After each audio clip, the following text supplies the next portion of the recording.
Greetings and welcome to the Mythos Mystery Society presents Invasive Procedures, a MythosCon 2020 horror event brought to you by Schmuckies. Schmuckies. God, I'm really bad at coming up with these lately. And with that's it. We're going with that. The marketing team is just real tired. Yeah, they're tired. They've had a long weekend. They've been on firing on all cylinders. And with that, we are playing Invasive Procedures, which is a Fear Itself second edition game.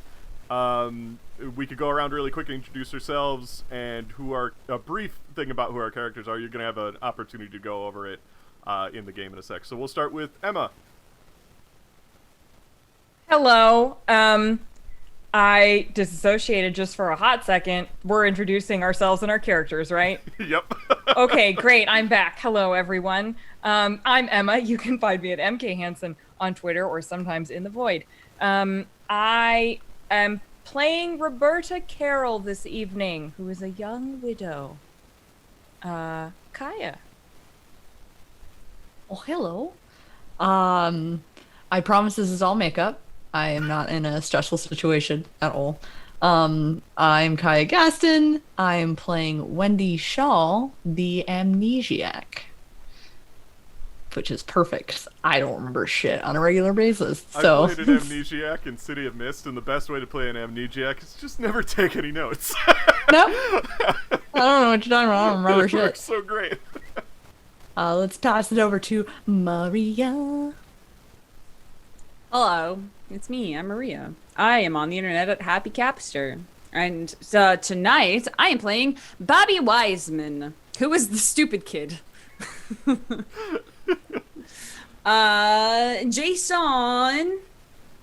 Hello, I'm Jason. I can be found as Cuddler on the medias. And I am playing Ed Hayward, the grizzled ex-cop. Alrighty, and with that, I am going to give one stipulation to the rules. If anybody's familiar with the gumshoe system, Fear Itself is a gumshoe engine system variant. The one thing that I have to point out before the game starts is that all of your characters, and you knew this going in, are patients at a medical hospital. For one reason or another, you're all like wounded in some way. So there's a rule specific to this scenario called the walking wounded rule, and that's, remember how I said that there's a specific ability list, your general abilities, that you have to roll a dice for? If you ever have to do any of those or get out of your bed, it costs you 1 health. That is the walking wounded rule. So the kicker is, the idea is you don't want to just like kill yourself to do everything. So there's situations where maybe you want to work together to cause a distraction or something like that. Just keep that in mind, that anytime you have to do a general ability, not your technical abilities, not your character-specific abilities, those are fine, you could do those as much as you want. But a general ability, which are usually your just very physical activities, will cost you 1 health every single time you want to do them. Oofda. Yeah. But you will regain your health if you rest at any point. And again, like I said, your hospital patients, you'll probably be resting a good amount. We just used the gurney as a canoe. Yeah. It would ruin the vibe for sure. So this game is going to have some violence and gore. If you are familiar with, say, Evil Dead or Hellraiser, that would probably be about the level we're going to go for. Probably more closer to Hellraiser. Which is definitely gorier than Evil Dead, but but yes, if you are not ashamed, averse to that. That's the word I was looking for. A word, better A word. So ashamed at how You're ashamed. The shame might be a different problem. Yeah, the content warning is up. From there, I think we are ready to start. And now I want all of you to close your eyes. Mm-hmm. Yeah, we're doing this. I didn't realize I wasn't muted.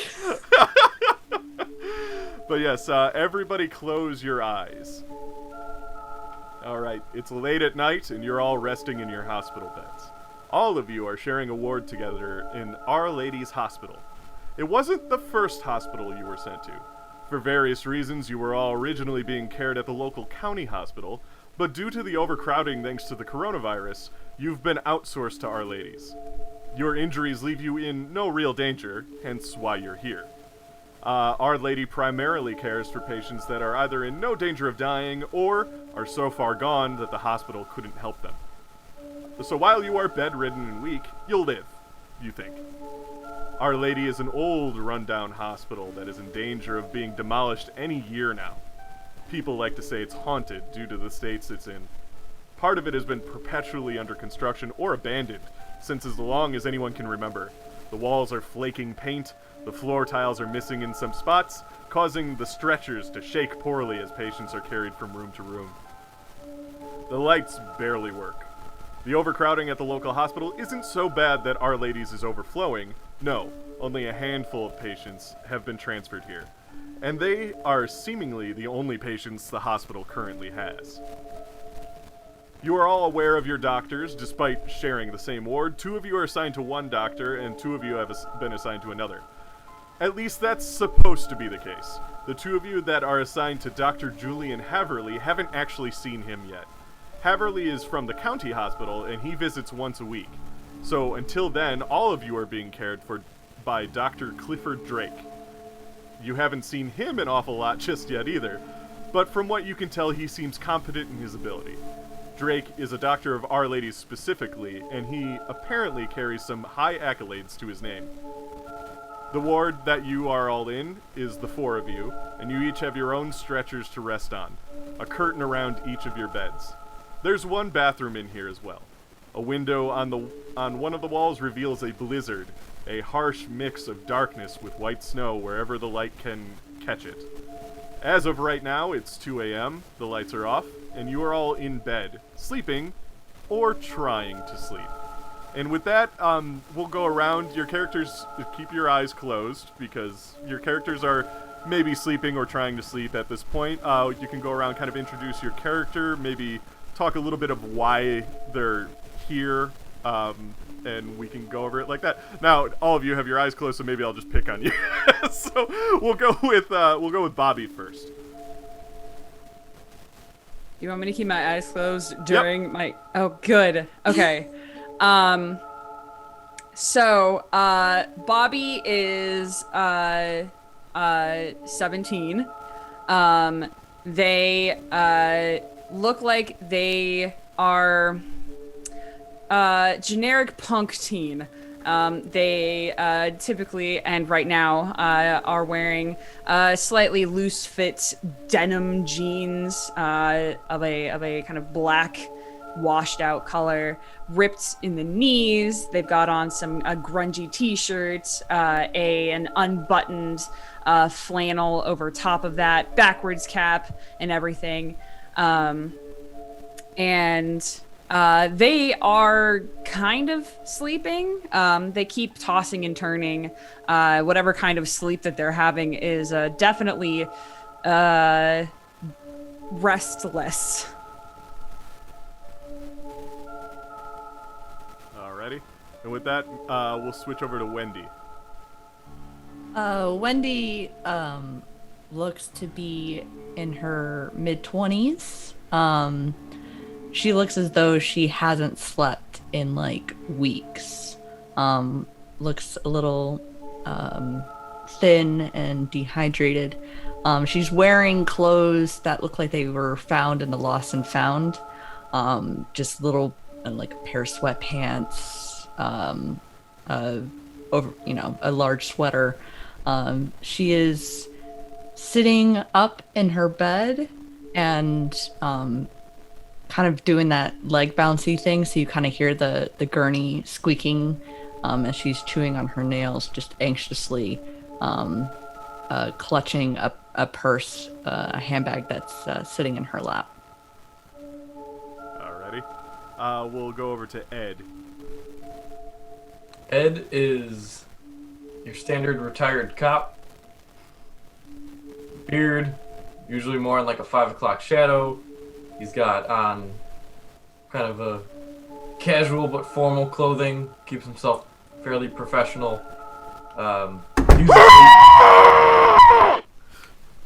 So somebody, as you're trying to sleep, you can open your eyes now. There was no stopping me from opening my eyes.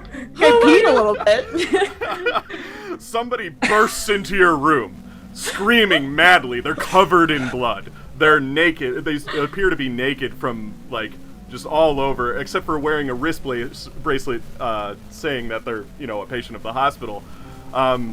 His hands are bandaged into, like, almost a mitten thing, and he just runs around the room, and he's looking at everybody, and he jumps up on Ed's stretcher, and he's, like, kind of, like, trying to pull your blanket off of you at this point, and he's, like, trying to get to your hands, but his hands are all in mittens right now. So, you can act. Everybody has the ability to act, but remember your walking wounded rule. Alright. For now, I'm just gonna try to... So he's, like, got mitten hands and he's just, like, trying to get at me, right? Yeah, he's like I'm gonna just try to... Since I'm a former cop, I'm just gonna try to brace his hands, like, just hold him by the wrists and just restrain, like, keep him restrained like that. Alrighty, let's see. For that, let's say you'd probably want to roll for scuffing. So you want to beat... He's kind of a weakling. I want to say you want to beat a 3 at least, so you can roll your dice, but remember how points work in this game. If you want to, like, ensure it, you can spend some points, or you can just try to risk the roll. I'm just going for the roll. I got a 6. Alright, so you manage to restrain him. And he's like really trying to fight you, but you're kind of used to a situation like this. The stretcher is kind of starting to lose its balance as he's kind of like looking at you. He starts to kind of chant a little bit, something that sounds like a language you're familiar with. So it's not like an alien language or anything like that, but it is a foreign language. It's not your language. And he just keeps trying to say it, like, as he's trying to get you. If anybody, so because you're all fairly new to Gumshoe, if anybody has languages, you would know. If you would like to spend a point, let me know. You don't have to. If I spend a point, that point is gone. Is that right? It's gone until you rest, so it could come back. Okay, yeah, fuck it, I'll spend it. Okay. He's like, muttering something, and you can tell that it's German. And when you're translating it in your head, you know that he's saying, the eye that sees and the hand that unlocks. And Good. Based on your spending of a point, you think he's quoting something specifically. Okay, I need to take notes. And he's really trying to go for your neck now, Ed. Would you like to do anything to kind of like maybe stop him in some way or shape or form? Yeah, if I've still got a blanket on me, I'm gonna try to like wrap him and like try to swaddle him in it. Swaddle. Okay. So let's say scuffing again, I want to say. Alright. Actually, a 3 again? Yeah. He's again weak. You have kind of the advantage of being the next top. Alright, I got 5. Okay, so you did it. So you managed to kind of wrap him up and you like kind of pull him around so that his back is now on your chest, and he's wrapped in your blanket. And you just kind of like restrain him for a second, and then after it felt like minutes, but it's only been a few seconds. A nurse and a porter burst through the door, and immediately they grab him off of you and they start to restrain him and everything like that. And after a bit of a struggle, they manage to drag him out of the room, and he yells, "They'll get you too! They'll get you too!" In a desperate scream as he's brought into the hall. You hear a bit of a struggle before he finally calms down, and seeing between the swinging doors, like, as it's just going like that, you see them get him into a wheelchair, and the porter sedates him. And then the porter begins, like, after a moment of silence, and just all you hear is the hinges of the door going, and just see, like, this on the other side occasionally. You see the porter begins to roll away the man, who apparently seems calm now. And the nurse re-enters the room. And you know this nurse. It's Nurse Dampierre. She's kind of helped you guys for a couple days now, so her shift might be coming to a close. Like, she only works so many days of the week and stuff, but she goes, so sorry about that, so sorry about that. That was Gavin Langley. He's admitted to the psychiatric ward in Ward 4 upstairs. He's not normally violent, but maybe he had a reaction to new medication we gave him. He will be under watch, so he should not come down here again. We are taking care of the situation, and again, we are terribly sorry for that scare. Is there anything we can get you? Can we get you tea, or would you like any sedatives, or just anything we can get you? I'm so sorry about that. Whiskey. Jello? She just kind of like sweats a little bit. She's just like, Jello, yes. Just washing away the whiskey comment. I can Listen, Crazy Mittens over here just trying to stuff his hands down my throat. I want a whiskey. I can't. We don't have any whiskey in the hospital, sir. I'm so sorry. Please, is there anything else I can get you? I'm so sorry. Oh, I guess a new blanket because he bled all over mine. I'm so sorry. She is blanket, Jello. Anything else? Any questions I can answer? I just want to make sure that everybody's okay right now. Where are you taking him? Back to his ward. Back to his room. The 4th floor. The ward 4 on the 4th floor. What room is he in? He's the psychiatric ward is its own ward, so he's just in that area. There's a common room, and then they all have their own little rooms in that area. What, like gen pop? Like what? What, like general population in jail? Or it's just like one big room and everybody's got like their own little... A little bit, yeah. They have like little rooms with TVs and computers and stuff like that, so they can calm down in their own rooms. But then also just like a kind of a big common area, so that if they want to socialize, they can. Is there a TV in this one? In this room? Yeah, you guys have a TV in your room. Okay. It's off right now, but because it's 2 a.m. Not that anyone's sleeping. Bobby's just gonna slump back down with their back to the nurse and say, "I just want to go to sleep." Okay. I'm terribly sorry. The nurse leaves, and she gets you the requested things that you wanted. She still puts a Jello on your nightstand, even though you fell back asleep, so it's there for you in the morning or something. But it's wrapped in plastic, so it's not just like open all night for you. Use Jello. Yes. Wendy is going to take Bobby's Jello.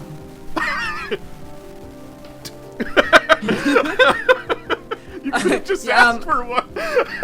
I know. I'm going to take Bobby's as well. Oh. No, I mean, and his. Yeah, or double theirs. dipping. As you walk over, you see that though Bobby's back is to the door, their eyes are just watching you. Still do it. Amazing. I'm gonna turn and just like, I'm a cop, right? You're retired, Ed. You never quit the game. Oh my god. And she's just going to be like, oh no. Breaking the law. Oh god. I'm breaking, I'm stealing free Jello that Bobby could get more of later. Didn't want it. And with See? that, He didn't even want it. Can I, would it be possible for me to do something with my occult studies and that quote? You can definitely tell that it's an occult sounding thing for sure. But you wouldn't know specifically what it would have came from. Okay.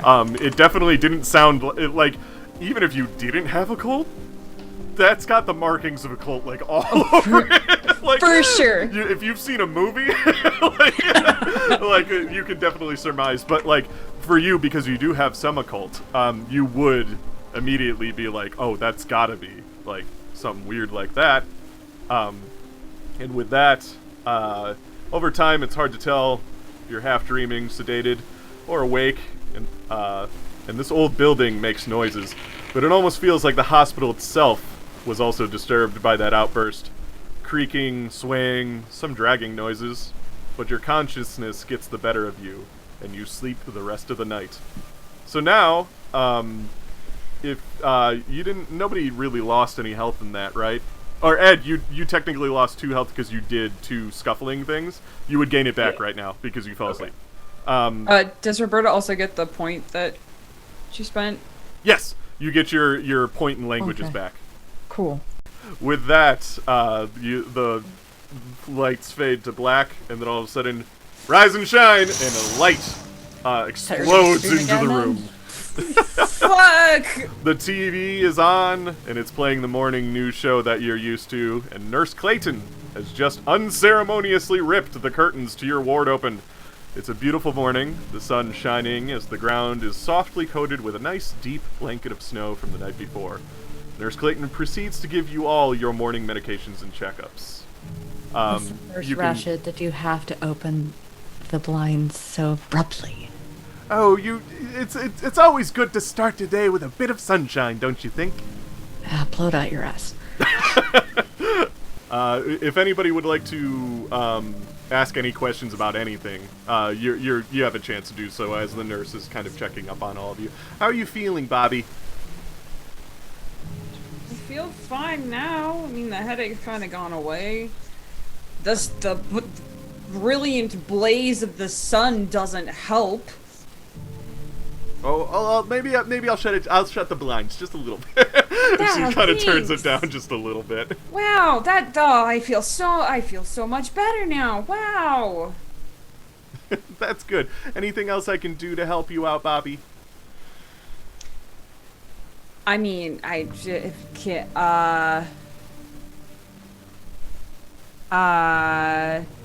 what if, hey, do you have my skateboard? Can I have that back?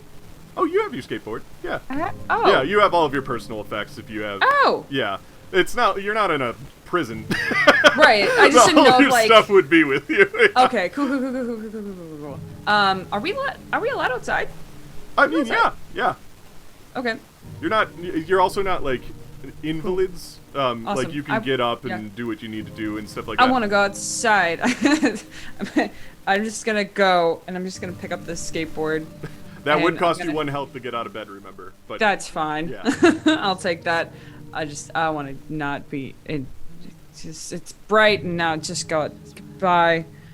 That's totally fine. Ed, how you doing? I know you had a bit of a scare last night. I've been through worse.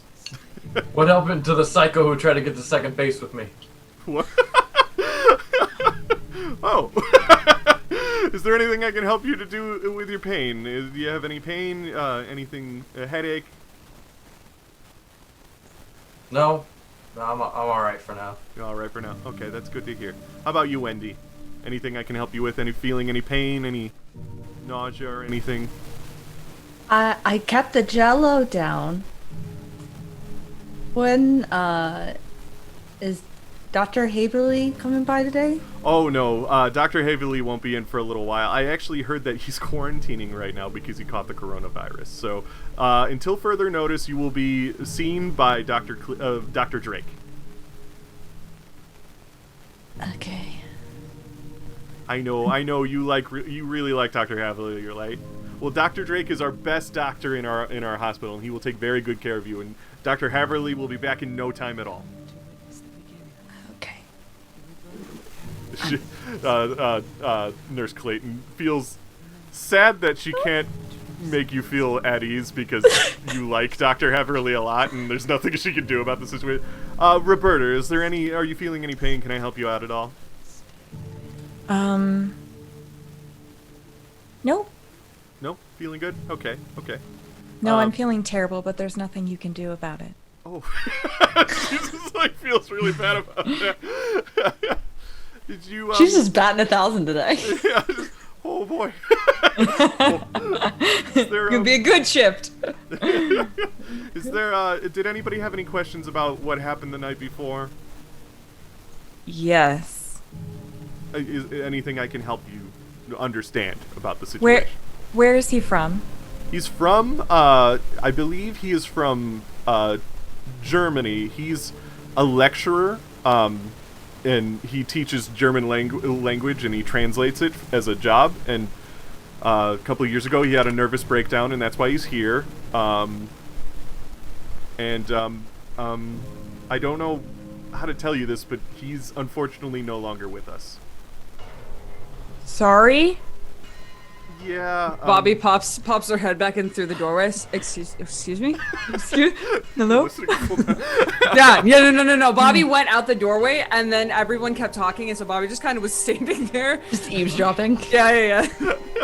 So, Gavin Langley was the patient. He unfortunately had complications with his medication last night after the incident, and he did not survive the night. What kind of complications? He had a heart attack based on the medications we gave him. I think the sedative we gave him maybe interacted poorly with the medicines he was already on. We unfortunately needed to sedate him fast because he was a bit dangerous, and we weren't thinking about what his medications were, and we think maybe that's what did it. I've personally only been told, I haven't seen, so I don't have more information than that, but that's what I would have to surmise based on what I heard. All I know is that he passed in the night, unfortunately, due to complications with his medication. So I lost my gentleman caller, huh? The man died. I don't think you're gonna get to. My man is I don't dead. think you're gonna get to third base there, Ed. Quick clarifying question. When he came into the room, did you say he was bloody? Yeah. Okay. And Thought super so. naked. Yeah, except for his hands, which were super bandaged up. Okay. Oh. Nurse. What happened before he got to our room? Well, he started screaming. It seemed very random. I wasn't on the shift, unfortunately. You would probably have to ask Nurse Dampier more information, because I heard they chased him for a bit, because he's quite fast. But unfortunately, I couldn't give you any more information about what may have caused his episode. Oh. And she's feeling a bit like nervous and doesn't want to make people sad because she's such a happy-go-lucky person. She's like, I'm unless there's further questions, I'm going to head out and do more of my shift. Okay, bye. she like kind of nervously, stiffly turns around and leaves the room, knowing she kind of fucked that whole thing up. But then she leaves. And from there, because I cut Ed off so unceremoniously last night, Ed, if you would like to continue describing your character, and then we'll let Roberta describe herself. Sure. And this time, I promise I'm not gonna scream. I don't believe him at all. I don't believe him either. I was like, yeah, that's what you would say, isn't it? So, retired cop, still working, side job, so he still dresses a little professionally, still kind of buttoned up, Dockers, work boots, and, but keeps himself a little permanent 5 o'clock shadow, a little gruff. You've seen that his face is taken more than one beating. So he's a bit beaten up, but still walks like he owns the room. And then Roberta, if you would like. So Roberta is, she tends to always be in black, and her hair is always in this very tidy, low bun, and she is probably, about 5'4" or 5'5", pretty average build, and she tries to put her makeup on regularly to maintain some semblance of routine, but often she just spends most of the time either weeping or lying down and trying to sleep, or staring off into space. Sad. You're all sad.